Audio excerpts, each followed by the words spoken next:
Hi, 8th grade. We're back once again. I'm moving around the Hogwarts castle.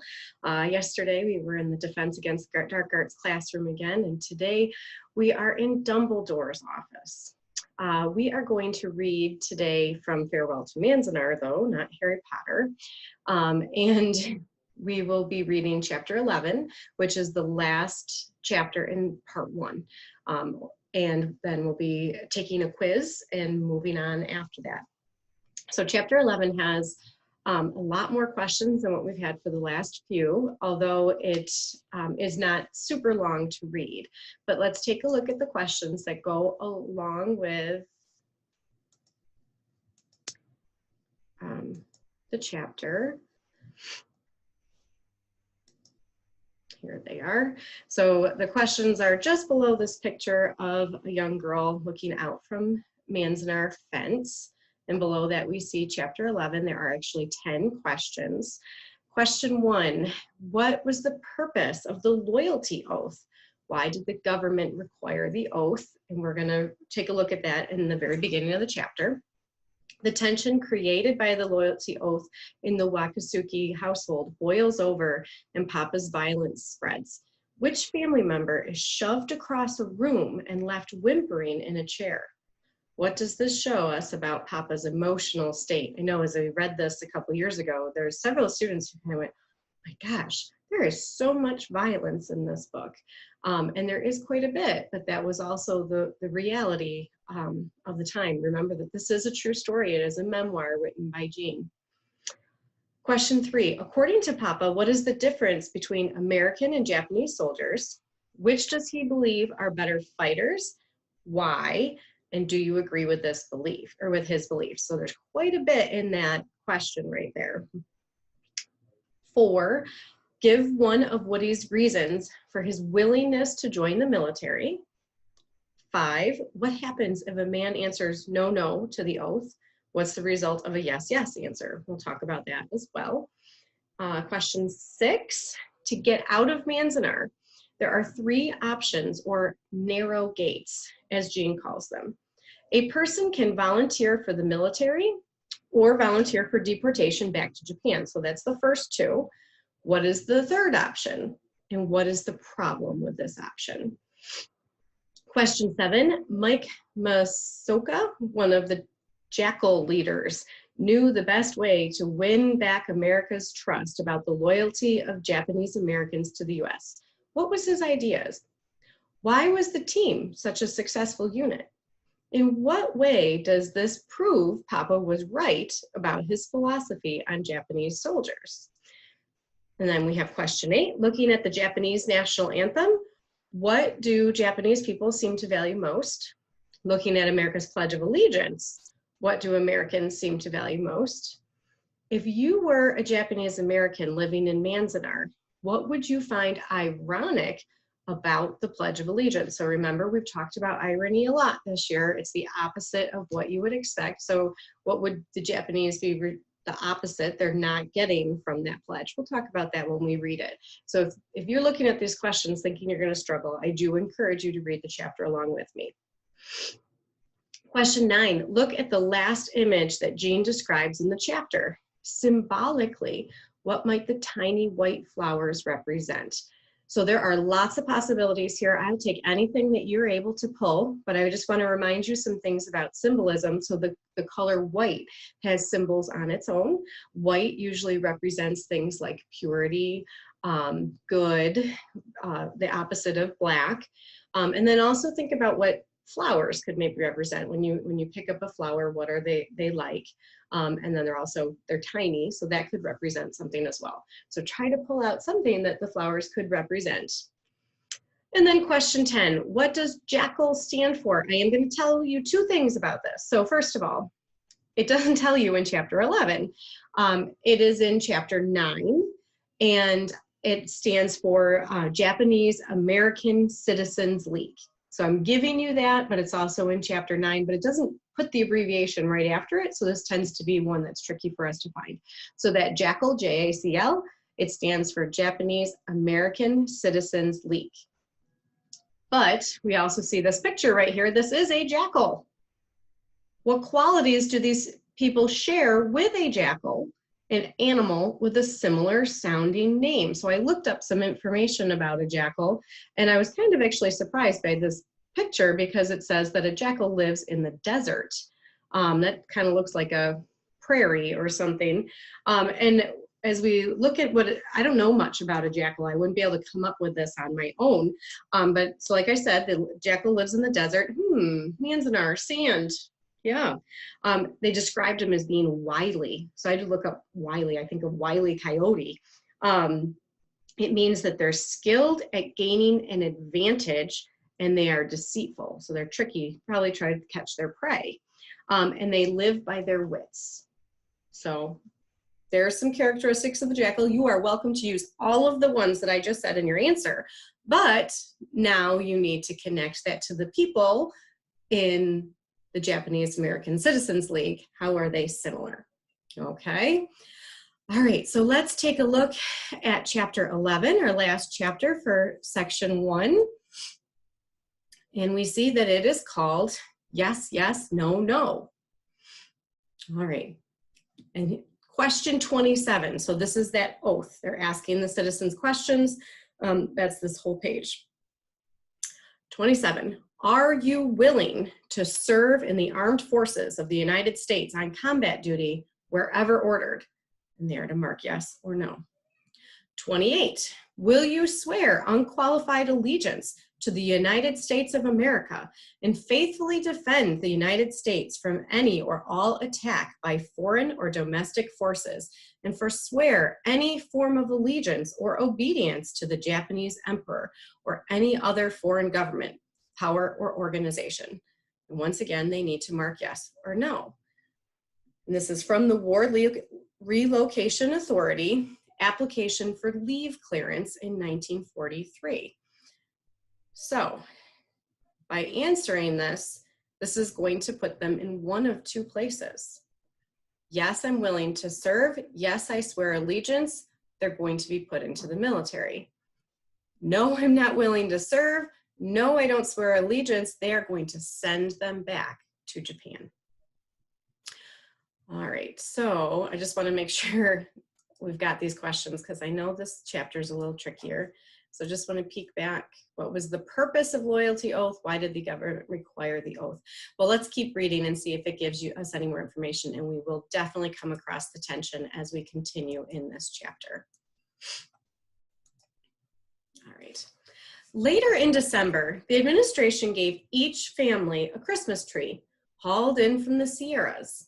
A new director had been appointed, and this was his gesture of apology for all the difficulties that had led up to the riot. A promise of better treatment and better times to come. That's almost a little ironic too, because remember that like Jean's family is Buddhist. So you think they're going to celebrate Christmas? I don't know. It was an honest gesture, but it wasn't much of a Christmas that year. The presents were makeshift. The wind was roaring. Papa was drunk.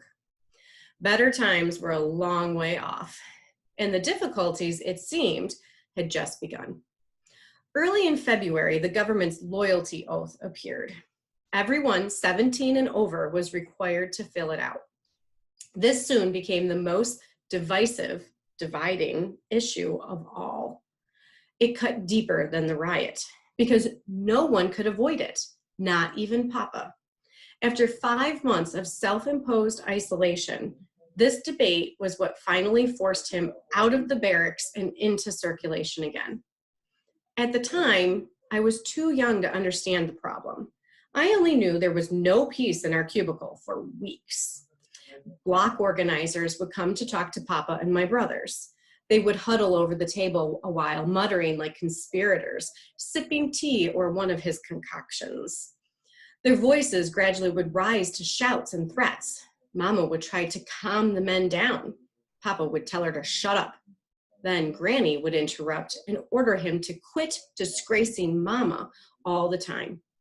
Once, he shoved Granny across the room, up against the far wall and back into her chair, and where she sat sniffling while the arguments went on.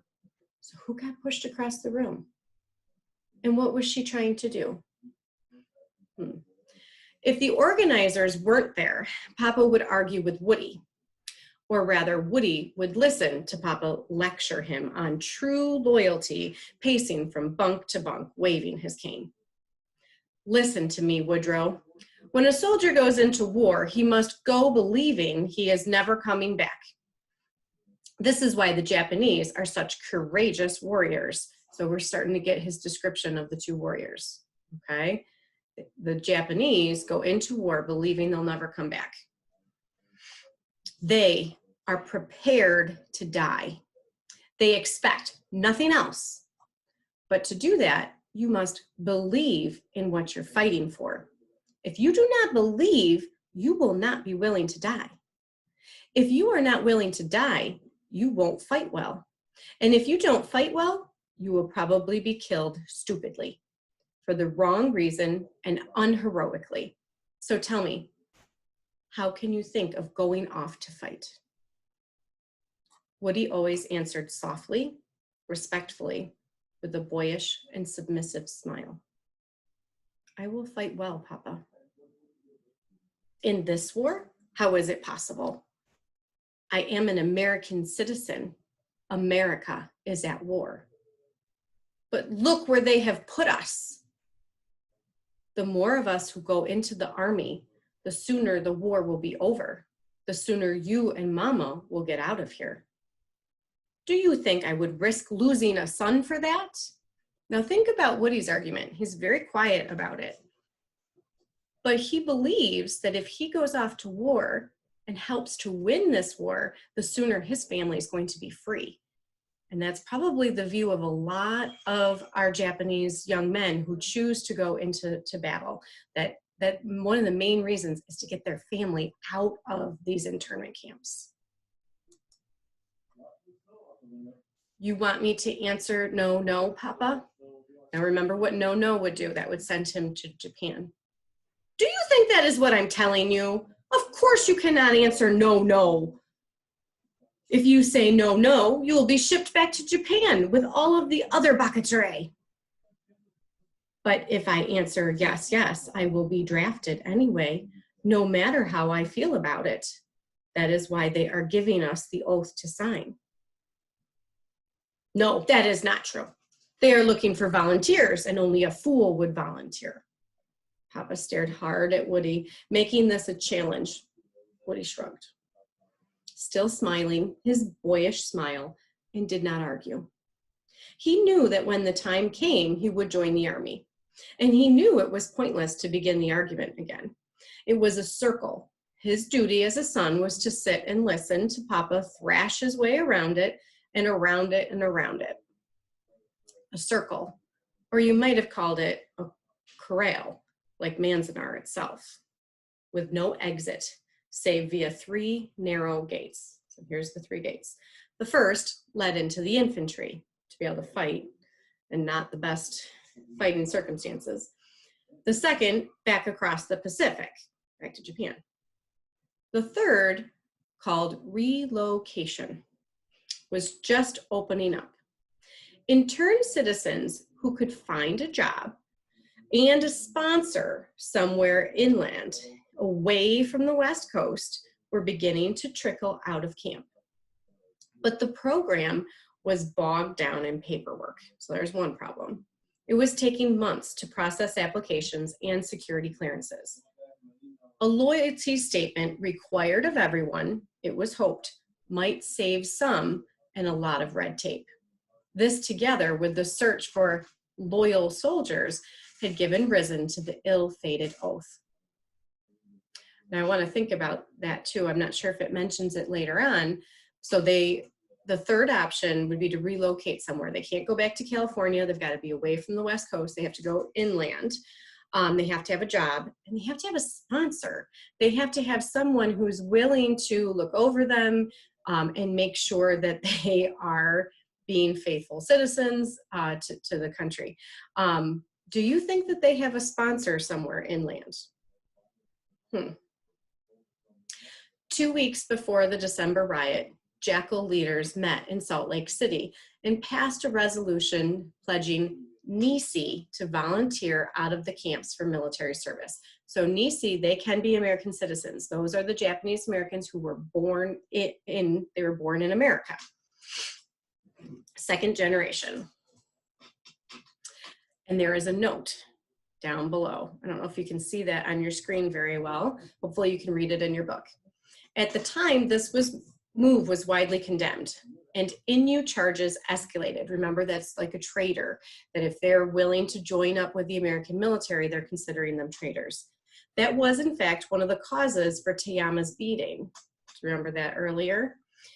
Since then, history was proved the jackal was right. Mike Masoka, who pushed the resolution through, understood that the most effective way Japanese Americans could combat the attitudes that put them in places like Manzanar was to shed their blood on the battlefield. You're getting your answer to that one question here, so it is important that we read this footnote. The All-Nisi 442nd Regiment combat team was the most decorated American unit in World War II. It also suffered the highest percentage of casualties and deaths. They were much admired, and the jackal strategy succeeded. This was visible proof that these 110,000 people could be trusted. So I'm going to go back and talk about two things here. So first of all, remember Papa's description of the Japanese soldier versus the American soldier. What does this prove? Who's the better fighter, Japanese or American? This Japanese unit was the most decorated. Okay, so they also were willing to die. They suffered the most casualties. So in some degree, Papa was right about which soldier was better. The other part here is it does prove the jackal stance, that they are loyal, that they feel like if they shed their own blood, they are proving to the country that they are loyal to America, and this then allows their families to become free. Let me just peek back real quick at the questions and make sure we kind of touched on each of those for you. Actually, I'm going to pause because sorry for the interruption. My dentist and I are going to play phone tag every 2 weeks, I think, too. I'm supposed to have an appointment, but just like school, they called to reschedule my appointment again. Okay, so I was going back to the questions. This is what I was trying to do. So we touched on, so this Mike Masoka part, that was right in that footnote. So you got to make sure that you look at that footnote. And he's saying that best way to win back the loyalty is for them to enlist in the military, to prove that they're willing to die for the country. The team was obviously successful. They were the most decorated unit of the war. And it does prove Papa's point. So I guess that was all right there in number 7. Okay, so we're continuing to look at number 8 and the national anthem and the Pledge of Allegiance. We'll think about those in just a minute. And we just have 3 questions left to touch on. So let's go back to our book. All right, so we are right at the footnote part. See the little asterisks? In January, the government announced its plan to form an all-Nisi combat regiment. While recruiting for this unit and speeding up the relocation program, the government figured it could simultaneously weed out the disloyal and thus get a clearer idea of exactly how many agents and Japanese sympathizers it actually had to deal with. So sympathizers meaning they are still loyal to Japan. This part of it would have been comical if the results were not so grotesque. I mean, it could have been funny, but it really was kind of gross. No self-respecting espionage agent would willingly admit he was disloyal. Duh. Yet the very idea of the oath itself appearing at the end of that first chaotic year became the final goad that prodded many once loyal citizens to turn militantly anti-American. So it's kind of ironic. The oath itself is what makes them anti-American. From the beginning, Papa knew his own answer would be yes, yes. He agreed with Woody on this much. even though it meant swearing allegiance to the government that had sent him to Fort Lincoln and denying his connections with the one country in the world where he might still have the rights as a citizen. The alternative was worse. If he said no, no, he could be sent to Tula Lake Camp in Northern California, where all the disloyal were to be assembled for what most people believed would be eventual repatriation to Japan. They're going to send them back to Japan. Papa had no reason to return to Japan.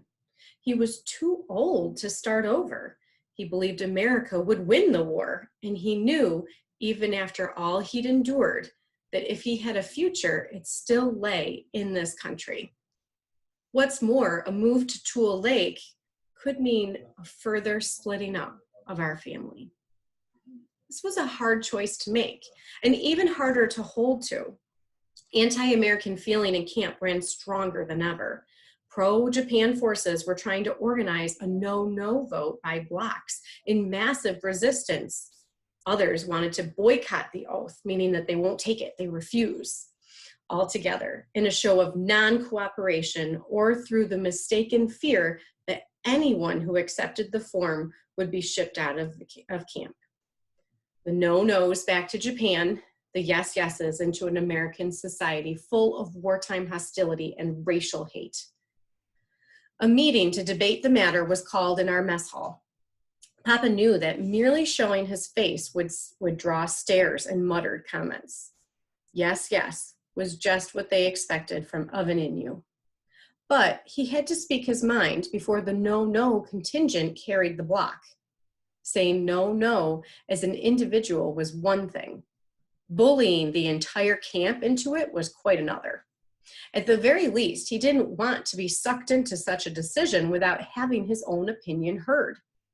Woody wanted to go with him, but Papa said it was a meeting for heads of households only, and he insisted on going alone. From the time he heard about it, he purposely drank nothing stronger than tea. He shaved and trimmed his mustache and put on a silk tie. His limp was nearly gone now, but he carried his cane and went staggering off down the narrow walkway between the barracks, punching at the packed earth in front of him. About 4 o'clock, I was playing hopscotch in the fire break with 3 other girls. It was winter. The sun had already drooped behind Mount Whitney. Now a wind was rising, the kind of biting, steady wind that could bring an ocean of sand into camp at any moment with almost no warning. I was hurrying back to the barracks when I heard a great commotion inside the mess hall, men shouting wildly as if a fire had broken out. The loudest voice was Papa's cursing. Eta, trash. Eta, baka yaro. The door of the mess hall flew open and a short, beefy man came tearing out. He jumped off the porch, running as his feet hit the ground. He didn't get far. Papa came through the doorway right behind him in a flying leap, bellowing like a warrior. Yah! He let go of his cane as he landed on the man's back as they both tumbled into the dirt. The wind was rising. Half the sky was dark with a tide of sand pouring toward us. The dust billowed and spun as they kicked and pummeled and thrashed each other. At the meeting, when Papa stood up to defend the yes position, murmurs of Innu began to circulate around the mess hall. This man then jumped up at the speaker's table and made the charge aloud. Papa went for him. Now outside in the dirt, Papa had led him by the throat and would have strangled him, but some other men pulled them apart. I had never seen him so livid, so angry, yelling and out of his head with rage. While they pinned his arms, he kicked at the sand, sending wind-blown bursts of it toward the knot of men, dragging his opponent out of reach. A few moments later, the sandstorm hit. The sky turned black as night. Everyone ran for cover. 2 men hustled Papa to our barracks. The fighting against the wind and sand to get there calmed him down some. Back inside, he sat by the stove holding his teacup and didn't speak for a long time. One cheekbone was raw where it had been mashed into the sand. Mama kept pouring him little trickles of tea. We listened to the wind howl. When the sand died down, the sky outside stayed black. The storm had knocked out the electricity all over the camp. It was a cold, lonely night, and we huddled around our oil stove while Mama and Woody and Chizu began to talk about the day. A young woman came in, a friend of Chizu's, who lived along the way. She had studied in Japan for several years. About the time I was in bed, she and Papa began to sing songs in Japanese, warming their hands on either side of the stove, facing each other in its glow. After a while, Papa sang the first line of the Japanese national anthem, Kimi ga yo. Woody, Chizu, and Mama knew the tune, so they hummed along while Papa and the other woman sang the words. It can be a hearty or a plaintive tune, depending on your mood. From Papa that night, it was a deep-throated lament. Almost invisible in the stove's small glow, tears began running down his face. I had seen him cry a few times before. It only happened when he was singing or when someone else sang a song that moved him. He played the 3-string samisen, which Kyo and I called his pinko pinko. We would laugh together when we heard him plucking it and whining out old Japanese melodies. We would hold our ears and giggle. It was always a great joke between us, except for those rare times when Papa began to weep at the lyrics. Then we would just stare quietly, as I did that night, from some hidden corner of the room. This was always mysterious and incomprehensible. The national anthem, I later learned, is what he had sung every morning as a schoolboy in Japan. They still sing it there, the way American kids say the kids pledge allegiance to the flag. It is not a martial song or a victory song the way many national anthems are. It is really a poem whose words go back to the 9th century. Kimi ga yo wo chiyoni. I'm probably butchering it, but I'll try.